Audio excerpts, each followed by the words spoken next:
will test your patience at times. Data. Data, I just cannot stress how important good data is. Good data leads to good decisions that then puts you in a position of strength. And I mean this in two ways: mental position of strength and financial.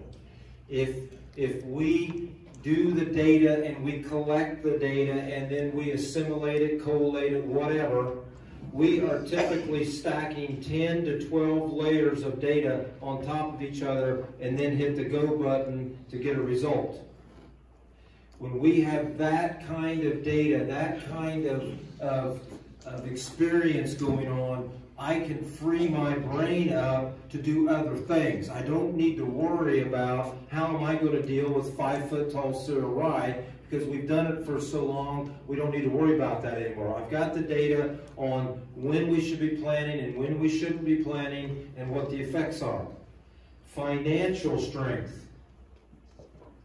When you get to where we are heading in our system, a lot of the noise has been taken out. We are becoming extremely stable. So on this slide, all we care about here is standard deviation is yield. We're over here to the left somewhere is where we started this journey, over here. On this first slide to the left is corn. We had all kinds of noise in our system until about 2016, and then it flatlines. We have gone from a yield variance of almost 29 bushel to less than 5. I am now in a position of strength because of this kind of data. I mean, it took days to put this together. But now I see the power. So if for some reason the markets would ever rally again, I'm not sure they even know how to do that. All they do is go down. But if they should ever rally again, we could comfortably sit back and market based on this kind of stability. I can just about predict, barring a Mother Nature disaster, what our expected yields are going to be and be within 10 bushel probably on either side. That's pretty powerful. So if the market rallies and we think, man, this is it, this is the last rally we got, let's sell into this thing 165 bushel or whatever. That's the kind of strength we've got. Same thing on soybeans.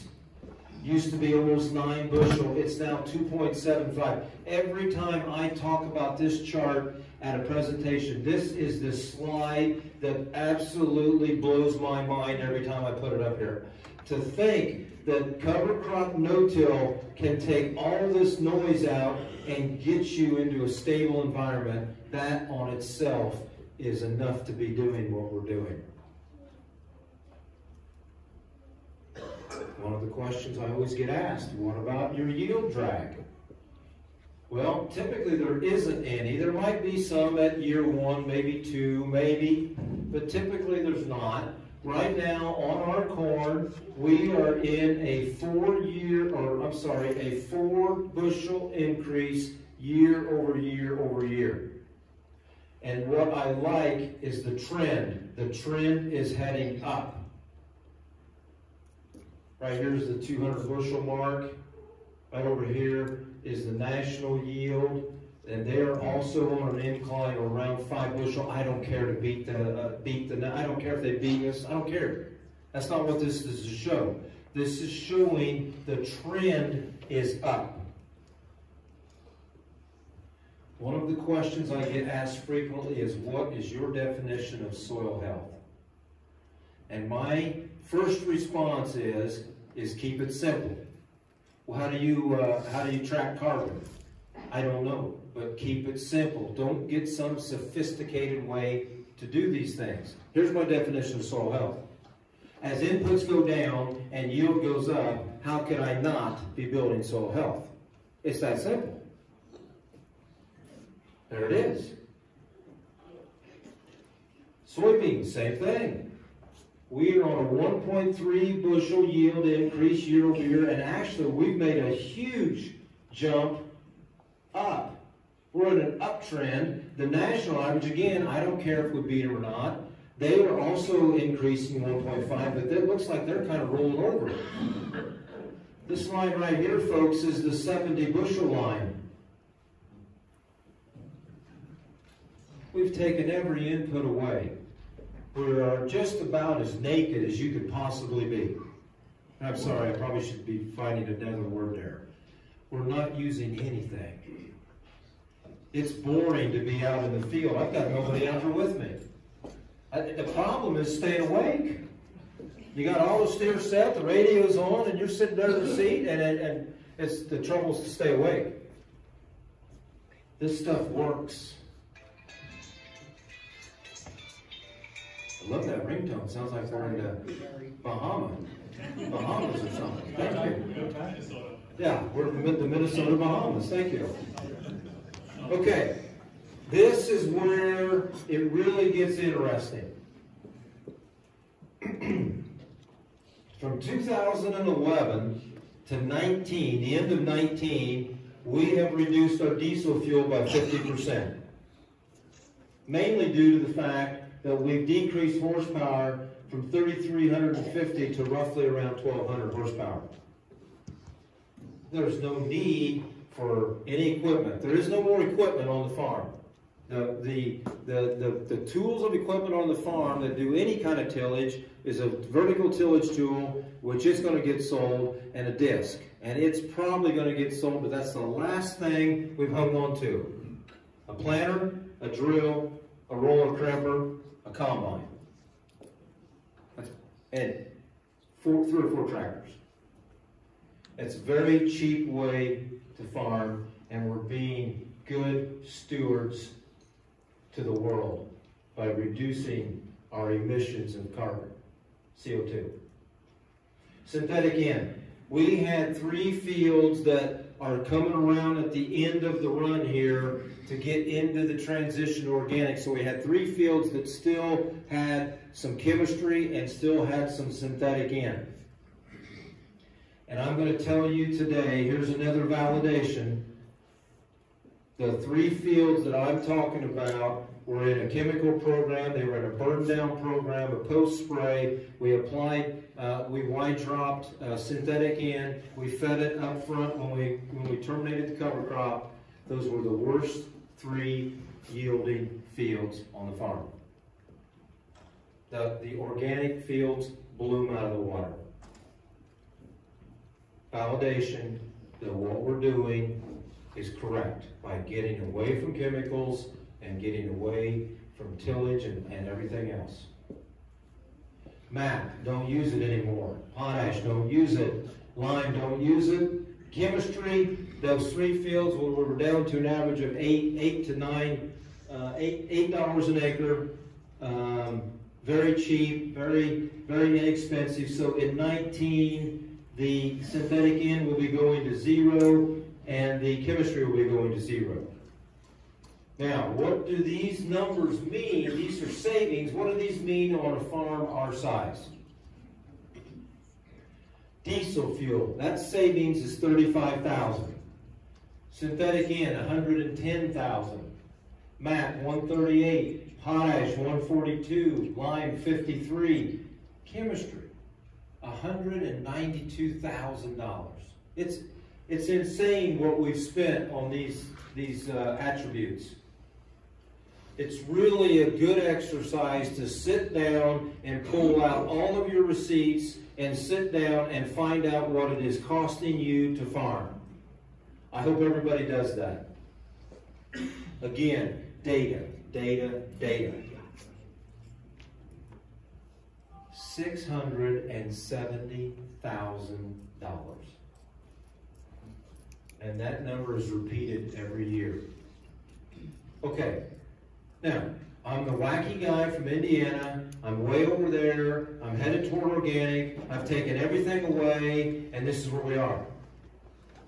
Well, Rick, I can't do that. Fine. Do half of what I do, and you'll be at $335,000. Now divide that by the acres we farm, and then apply that same logic to your farm. That's the kind of numbers we're talking. So sometimes at home, I get a little snippety when somebody comes to me and says, I just don't know how we're going to farm anymore. I just can't afford to pay the bills. Then change and do something different. That's real money. That is real money. I am in a position of strength now. Okay, now don't freak out on me here. This slide is just to show how we could save some money if we went down a non-GMO path. Okay, and I'm not promoting one over the other. A GMO is going to work in some of my system. Obviously, I'm headed toward organic. It's all got to be non-GMO. That's a no-brainer. But if you don't want to join me over there in the corner, you want to come some of the way, I don't have a problem with GMOs, but this is how we can cheapen up the way we farm. Non-GMO seeds, $75 an acre. I can't imagine what a smart stack costs these days. I don't even want to know. 400 bucks? I don't know. I don't care anymore. Cover crop seed. I'm being very, very generous here. We can do it for less, but I want to make sure we got this covered. Chemistry. I just went 14 bucks on corn. Nothing on beans, because truly I believe in the system that Dr. Aaron Silva is guiding us on is going to work. Are there going to be some weeds? Yes. If you have to have a clean field, you might as well stop listening. There's going to be weeds. Synthetic N, I put in 60 bucks for the corn. There's no P&K, there's no fungicide, there's no insecticide. There's my tillage pass, as you will, a roller crepper to help deal with these cover crops. I can plant corn for 190 bucks an acre. Now again, don't freak out. I don't have equipment in here. I don't have labor. I don't have fuel. It's just to show what we could do from a seeds point of view. The day I did this, that translated into 43 bushel corn break even and 8 bushel beans. That's it. This slide tells the whole story. Every major university puts out a producer expectation. This happens to be Purdue's. I'm not picking on Purdue. It's a public information just like ISU would be, or University of Minnesota, or whoever. This is 2019. I think this data comes out right around the 1st of every year. I think it's right in that January time frame. So, I don't know how Purdue does this, but they somehow calculated that the farmers would raise 206 bushel corn. Whatever, I don't know how they got it, doesn't matter. The day they did this, they saw that the price of corn was $3.75. You saw on our chart that we're headed toward 200 bushel corn steady, so that's the number that I used on ours, 200 bushel. You can get there pretty easy in our system. I used the same price at $3.75, but I want to let you know that I never thought I'd be up here saying this, but every non-GMO crop that we have raised up until now, we've been paid a premium for. And I haven't even put that in here. I'm just showing the same price to keep this apples to apples. Contribution to margin. That's the difference from gross income to paying your variable costs. Purdue is contributing $352 margin. That's pretty good. Our system is almost $100 more we're contributing to margin. Those are things to pay bills. That's the money to pay your bills. Accounting break even. Look at the yield. I don't know if you can see this. Purdue's yield to break even in this system that they put down, that they say the ground pounders are going to do, is 224. Now wait a minute. We got to have 224 bushel corn to break even, but you told us we're only going to make 206. We're losing money. I guess we just love to plant corn. Our system, same scenario. I mean, you can see the percent changes over here. You know, 147. If you follow the principles that I laid out, yield comes along. We are still raising 200 bushel corn, and in this particular scenario, and again, folks, I don't have our real price in there. We sell our non-GMO corn for 50 over. I don't even have that in here. Put 50 over onto 375 and recalculate, that 147 probably goes to 122. Now let's go back over in the corner in my organic world and let's slip a 9 in right there. Drop the 200 to 150 and slip a 9 in there. That's the world that we're headed into. Yield, I don't care. I don't even think about yield. It's going to be there. Thoughts to be aware of. These are things I'm trying to help people that I've stumbled on, I've tripped on, or whatever. Start easy, don't get in over your head. The last thing we can do is have frustration and the farmer says, I am never doing that again, and throw up my hands, I'm done. No, we can't do that. I've been very lucky. I've had tremendous forefathers ahead of me. Build the infrastructure. You know, start everything. I've been very fortunate. My ancestors homesteaded in the 1870s. We're still on that same farm. It's just imperative that we don't get in too deep too quick. Do not plant wheat following beans and rolled rye, okay? So let's think about what's going on here in the system that I've been talking about. We're planting beans at boot stage. We're waiting until the cereal rye plant is at anthesis, which, oh, by the way, is dropping pollen. So some of those seeds are going to get fertilized. You're going to plant your wheat and you're going to be driving down the road with Lance next July and you're going to be saying, man, this wheat looks great, but no, wait a minute, what's that thing out there that's just a foot taller than the wheat? It's volunteer cereal rye. Your elevator person is going to reject every load. Now, let's back up. If you don't want to do it my way and roll it, and you want to plant beans in the cereal rye and then terminate with chemicals, you've alleviated that problem. You'll be okay to plant wheat following soybeans. We have to be careful. We got to be cognizant of what's going on here. Know your date for winter kill species. Lance, I'm going to need help on this one. At home, for me, it's October the 10th. Now, here's what I mean.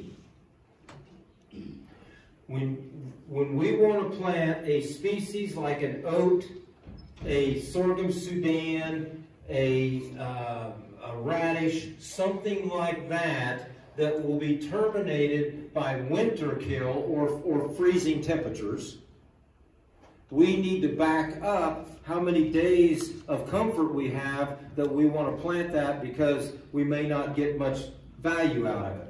My date at home is October the 10th. I will not plant those things after October 10th. Lance left on me. What do you think the date here is? September 1st? 15th. September the 15th? Okay. So 30 days behind. So that's the date we've got to be heading toward and get our cash crop out of the way so we can get these cover crops in a timely fashion and get the benefit out of it. Like that gunslinger I put up there. Gunslinger will do you no good if you plant it on December the 1st. No good at all. But if you can get it in the ground by September the 1st, now we're cooking. Be aware of hard seed. The gentleman alluded to it earlier. Yes, it's a real deal. Hairy vetch will put on a hard seed probably, and that means there's nothing that'll kill it. Nothing. No chemicals, nothing will kill it. Just be aware of it. I don't think it's a huge problem right now, but just be aware. Now, the way I'm farming now, where I'm letting these cover crops go further and further into their life, I'm pushing that envelope. I've probably got some Balanza fixation clover that's going to reseed itself because I've let it go so far in its life. It's okay to shorten relative maturity. The seed companies are really working in our advantage here. They're really working down on this lower end. Where I'm from, all of my neighbors plant 110 to 116 day corn. We now plant 99 to 106. That's probably right where you folks are. Soybeans, we used to be 3.2 to 4.2. We're now 2.0 to 2.6. That's probably a little longer bean that you plant.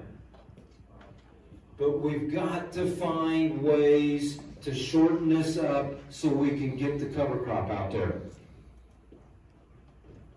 Do not underestimate the power of what's happening in this room right now. I already told you earlier, there's somebody in this room that's done this way longer than I have. I've already talked to him during lunch. 30-some years of no-till. It happens everywhere I go. Everywhere I go, there's somebody or multiple people in the room that are already way ahead of what we're doing. I had a gentleman yesterday tell me he was talking to his grandfather, and his grandfather said, I don't understand what this big deal is about cover crops. That's what we did 50 years ago. That's how we farmed. We had these rotations. We planted a clover. That's what fed our livestock. Then we moldboard plowed, which I'm not doing that. We moldboard plowed the clover. That was our fuel for the corn that we planted the next year. It's the same thing we're doing.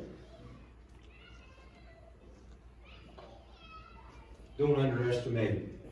You got people like Lance in the room, in our CS. You've got people that are here to help. And also your neighboring farmer. Scout fields. Now, I'm not going to do much of this anymore because I'm not going to do anything about it. Because I can't. If I spray a pyrethroid, I'm killing my beneficials. I can't do it. But getting into this at the beginning, we need to stay aware of what's going on. I think I mentioned it earlier. If most of the county is planting GMOs and you're the only one planting non-GMOs, where are all the problems going to be? In your fields. So be aware. Keep plants attached. I think if, one of the concerns with cereal rye is I got to get it under control because it's going to get too tall and get out of control. I got to get out there. I got to do something. Don't go out there and disc it. Because anything you detach is now a thing to wrap in your planter. And it will wrap at about 100 feet and you'll be plugged and then you're going to be hating life. So don't do it. The stuff will just wiggle through and come right out the back end. We plant beans in the rye that is over my head. Do not panic and ask for help. I know I come up here and I hope that what I'm saying is inspirational and it instills a thought process because that's what I'm trying to do. But then Rick gets in his truck and goes home. I get that. There's still plenty of people left to help.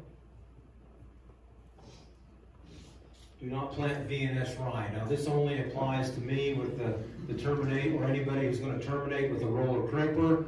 VNS is variety not stated.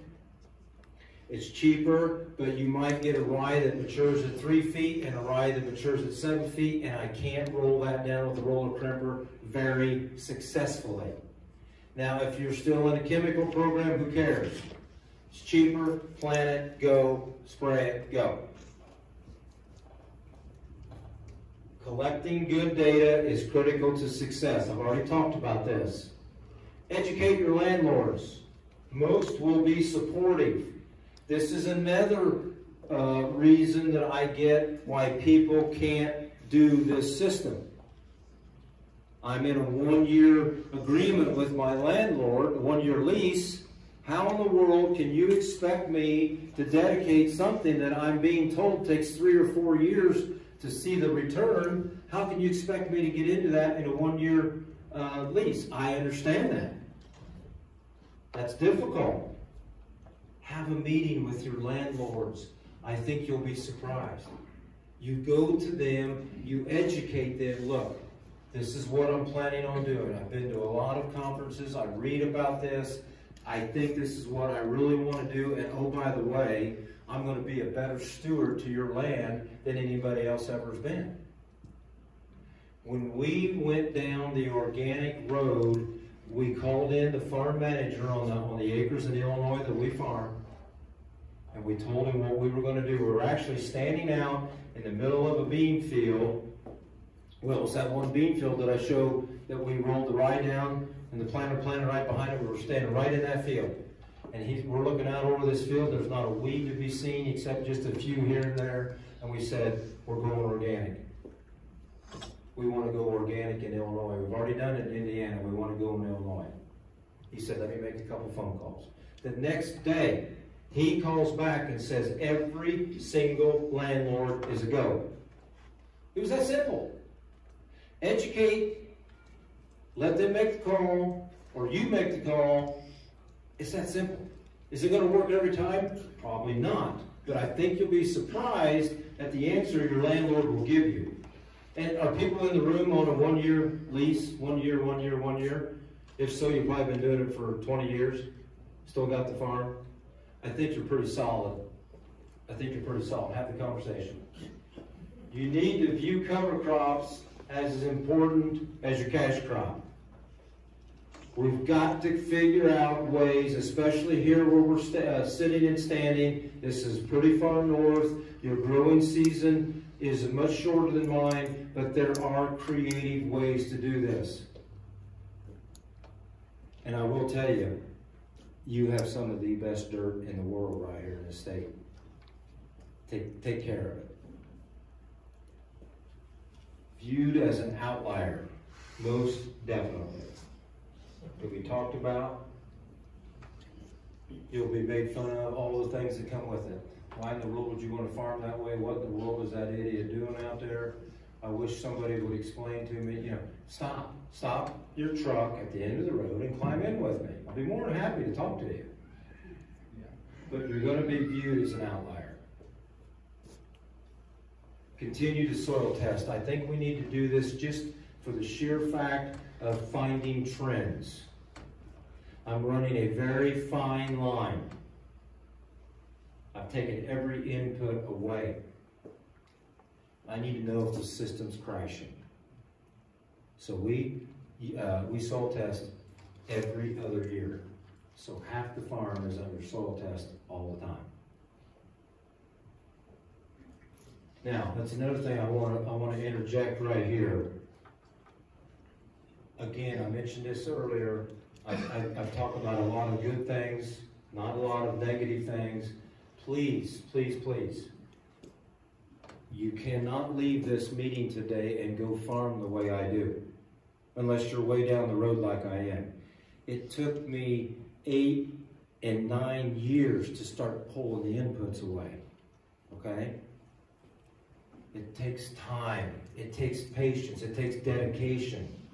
Stay with it, it will happen. But please don't think we can just leave the room and start doing all this. We can't. We've got to get our soil heading toward balance.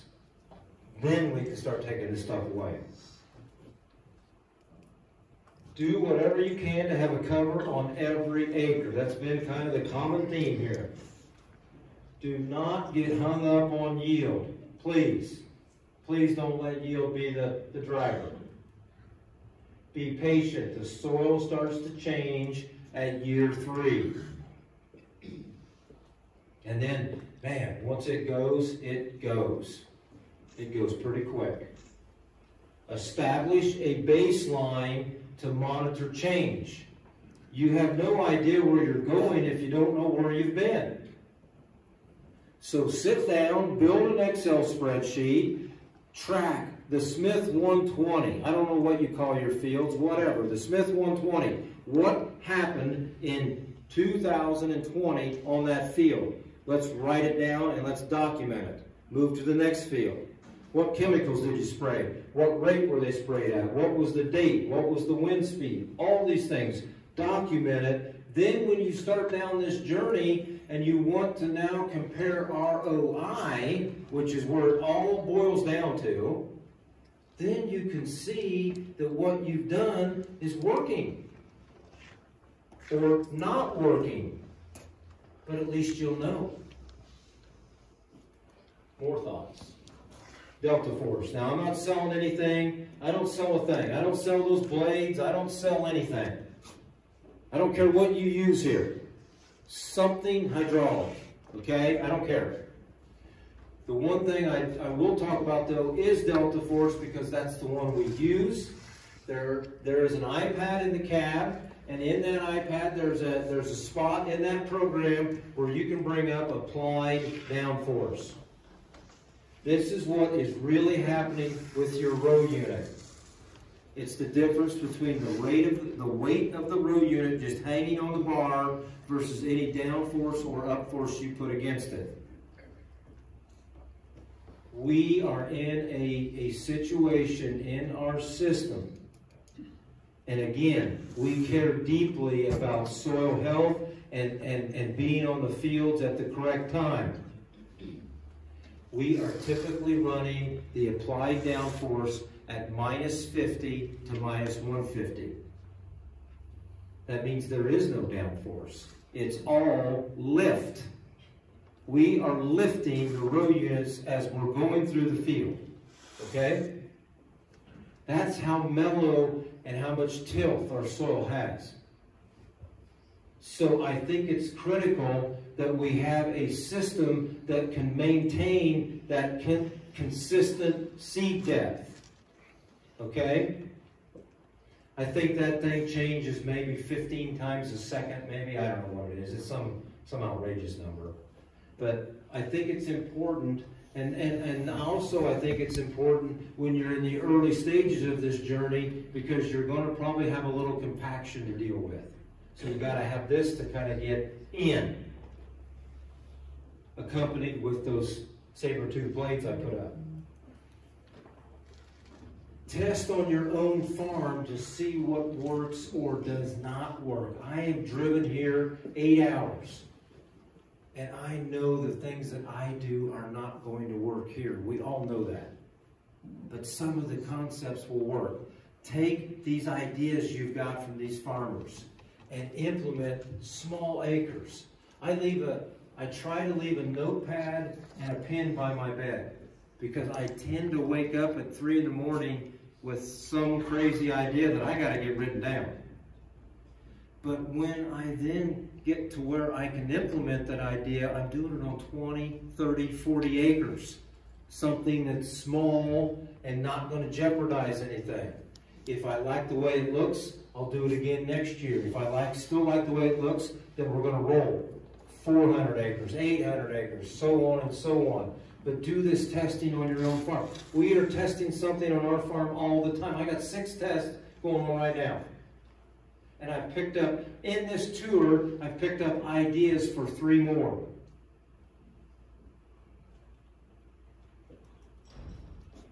Remember, the people who are being talked about are the ones who are creating the change.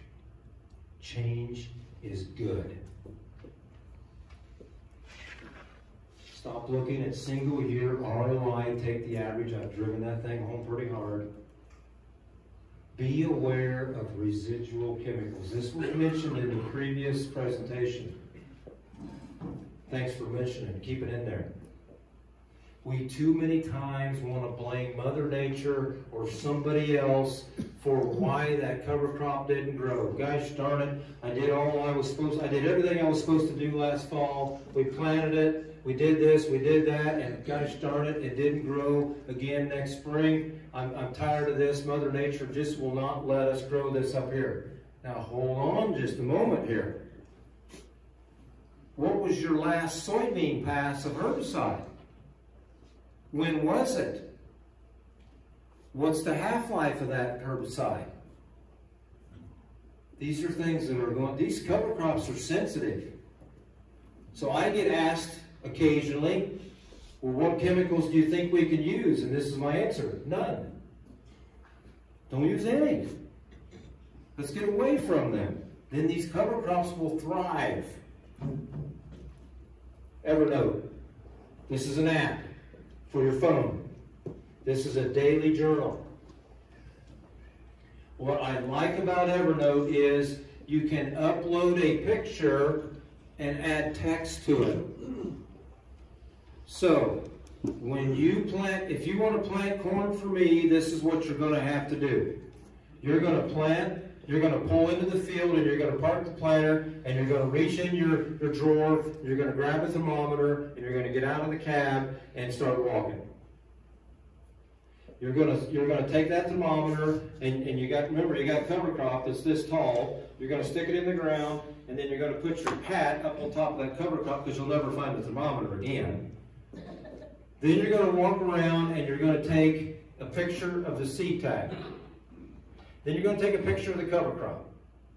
And now you're going to start making notes to those pictures. It's 75 degrees out. We have a light wind out of the west at 3 miles an hour. It's a beautiful sunny day, and I'm looking at a cover crop that I would call fairly good coverage across the whole field. Now you've got all this done. You're going to walk over, find your hat, pull the thermometer, and you're going to record what the 4-inch level temperature was. And all that now is documented in that 1 or 2 pictures to that one field, and you've got it. So now, at the end of the day, remember, I'm a data junkie. I love data. So now, at the end of the day, when the Smith 120 yielded 3 bushel better than Grover's, and they both are in the exact same system, why? This is just another way to go back and have more data to answer that question. So now I've digging into Evernote.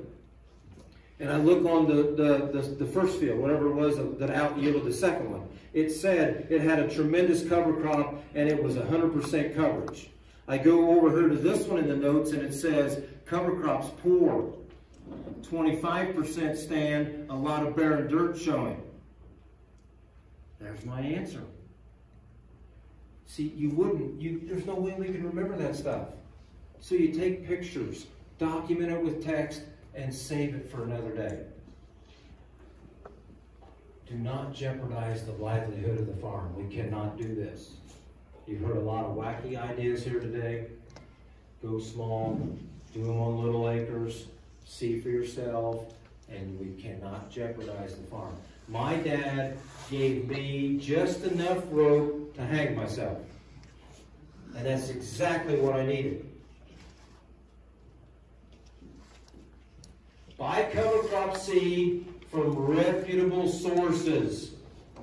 The gentleman talked about it in their presentation. But I was worried what you were going to say was you got water hemp and Johnson grass and whatever seed was in with that cover crop. That's where I thought you were going to go. We can't do that. You might get a deal, but most deals don't work out. So buy your seed from reputable sources. They've been cleaned. They're supposed to test them with the state chemist office. They get a record back. It'll tell you how much noxious weed seed is in there, so on and so on. We've got enough trouble with weeds. We don't need to be planting anymore. Terminate cover crops close to the time of planting. Okay. Let's say we're chemically terminating. The gentleman alluded to this also earlier. They had a tremendous presentation. I'm just coming behind them. They did a nice job. If you terminate cereal rye mechanically, you better be planting either the day of, maybe the day before, and no more than 2 or 3 days after. If you wait any longer than that, the cereal rye starts to get limp. It's starting to go down. It's not as pliable as it used to be, and it's starting to ooze out a liquid that comes from the way it dies. You are heading for a train wreck. You will have everything that turns on that planter will be plugged. And you will be back in the barn, and you will be trying to unplug this planter. So my advice is to terminate sooner to when you plant. Now, you want to do the method that I'm working on with boot stage and then later and then the roller, that's fine. Because the planting's already occurred. It's this window, this 10-day window of when you spray the chemicals that becomes very detrimental. You can't do that. Oh, yes, I can. I sacrifice yield to maintain soil health all the time. Okay? One of the stories that I like to tell, and if you've heard me before, I apologize, I'm going to tell the same corn story. I don't know when it was a few years back. It was somewhere first week or second week of May. And we planted corn. And it came up, it was fine. We were at V2, and we had an outbreak of armyworm. Armyworm is another negative to what system we're trying to do. They love the cover crops, so does the black cutworm. But anyway, armyworm's coming. Dad says, "What's your plan? When are you spraying?" I said, "No." "Well, you know they're going to take the corn, right?" I said, "Yeah." "Well, Rick, we can't have an abandoned field here, zero field here." And I said, "Dad, wait a minute. Where's the growing point at?" "Oh, right. Growing point's still on the ground." I'm not going to spray that pyrethroid that I know will kill every armyworm out there, because it will kill 1,000 beneficial species, and I'm sacrificing my soil health. I'm not doing it. I already told you I'm not doing it. Did I sacrifice yield? Probably. Probably did. But guess what? Every corn plant regrew. The brood was over. They were gone and dead. And here comes the corn, and away we go. We have to be students of the game that we're in. We have to understand what we're doing here. I understood that the growth phase of corn is not vulnerable until after V5. Use those things to your advantage. Honestly, probably had a more even stand, because the armyworm cut everything off at the ground and it all grew back the same. Try to find a silver lining somewhere. Eliminate crop insurance. I don't have it. Don't need it. It's just another expense I don't need. I showed you how stable our system is. You can get there too one day. All the noise is gone. All of the variability is gone. It's flatlining. It's becoming very predictable. And that's probably a little dangerous way to look at it. And I'm just taking that with a grain of salt. But everything that we've done, we've stripped away all these input costs and all these other things. Our ROI numbers are very attractive. I don't need that anymore. Plant green into living, growing cover crops. We've already talked about it all day.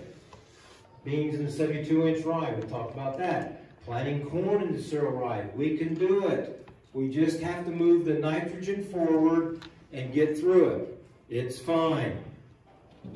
Another story, I'm going to lay another one out there. Back in the days when we still planted traded corn, which then gave me the flexibility to use a glyphosate at any point in time, we planted corn into cereal rye like that video I had at the beginning. Every single time we planted corn, it was always into that. But we were always coming right behind it and spraying. But my rule of thumb is do not terminate until after you've planted. Because I told you about that 10-day window. I mean, funky things happen, man. You send your sprayer out to go spray, and your tractor that's pulling the planter blows up. It takes 10 days to get the parts. Oh, he's out there burning the field down, and I'm headed into a disaster when I finally get my... It's stuff like that. So I don't spray or terminate until after we planted. Okay, well, we did that one year. Mother Nature said, boy, I'm going to smack you down. Rained for 4 weeks. The cereal rye went from where I wanted to be at knee high to shoulder high before we planted the first kernel of corn. This is the nudge that she gave me to get into planting green. Right here it is. She wanted to show me that you can do this. So we planted we planted 1,500 acres of corn this way. I'd never done this before in my life. What in the world are we going to do? Well, it worked. Those acres of corn were the best acres on the farm. Again, I had success. And Mother Nature just kept pushing. Rick, come on, I'm going to show you. You can do this. I've been very fortunate. It's okay to have 12 plans, and you're going to need more like 20. Okay? Because nothing's going to work out. It rarely does. Slow down and look for validations. I try to do it every single day. We plant those pollinator strips. I see people in town. Man, do I love driving by your fields. I never imagined that a farmer that's supposed to be planting corn and beans would ever think about planting flowers. Thank you. Well, that's not the main reason why I did it. I did it for the biodiversity and whatnot, but again, they're paying attention. Socially acceptable. And man, when the sunflowers are in full bloom, every car in the county stopping and getting out and taking pictures. Park your planter no matter the date. I told you I didn't plant any in April, one day in May, and the rest after June the 2nd. Could I have planted it any other days in between? Probably. Would I have sacrificed soil health? Most definitely. Did I sacrifice yield? Probably. It's okay. It's okay. Get every one of my neighbors done, gone, out of the way, so then when I want to go up and down the road, I don't have to worry about running into them. Okay? Just slow down. Do not plant corn in April again. And this probably doesn't even apply here because you don't even plant corn in April, probably. Oh no, people plant corn in April? Okay, all right. Well, I hope I don't ever do it again. Because going back to the Aaron Silva method of soybeans, I'm going to bring the soybeans to the front of the program. Hopefully we'll have them done. Then we can get a planter going after Mother's Day planting corn. Because remember, I want my legume package to give me what I intended it to do. It's amazing what that legume package can do in just 3 weeks of time. You can go from a barren field to that sea of white in 3 weeks. I think that's part of our problem part of my problem in the past. When I've planted legumes and I'm standing out there on April the 28th and I'm looking down at the field and I say, well, there's another year legumes didn't work. I think I gave up on them too soon. because it's amazing what they can do from May 1st to May 20th. Plant around moth flights. This one's kind of cool. I'm almost out of time. This is another example of working with Mother Nature. Okay? We put out traps. They've got pheromones of black cutworm and armyworm. We're going to start putting them out the first week of March. We've been doing this for 6 years. We're going to see what the flight patterns are. We'll then do the math and we'll calculate when the peak outbreak of the brood is going to be. The whole point here is to not have any corn beyond growth stage V5 when it's vulnerable for death if it gets cut off. And that's the goal here, not to have corn beyond growth stage of V5 when we've done the calculated date. We've nailed the date 2 years in a row. Last year it was June the 2nd. The outbreak of black cutworm on June the 2nd was unbelievable. I was okay because I didn't even have any corn planted. But the point is, we're working with Mother Nature here. She's giving us these signals. She's telling us what the moth flights are. Do the math. We were taught this in school. Do the math. It's all based on GDUs. Then you can pick that date of when. So now, do I sacrifice yield to maintain soil health? Yeah. Because when I now know what that date is and we ever get back to a normal spring, which again, I don't know what that is, but whenever we can get back to a normal spring, I am going to honor that date and make sure I have no corn that could be vulnerable for death at that point in time. Cocktails for first timers. Oats, sorghum Sudan, and radish. I told you why I like all of these. All three of these winter kill. Okay? So it's easy to go into it next spring. Beans, cereal rye. But we have to get some diversity. Excuse me. We have to get some diversity when we're comfortable. Because we can fall into a monoculture trap with our cover crops.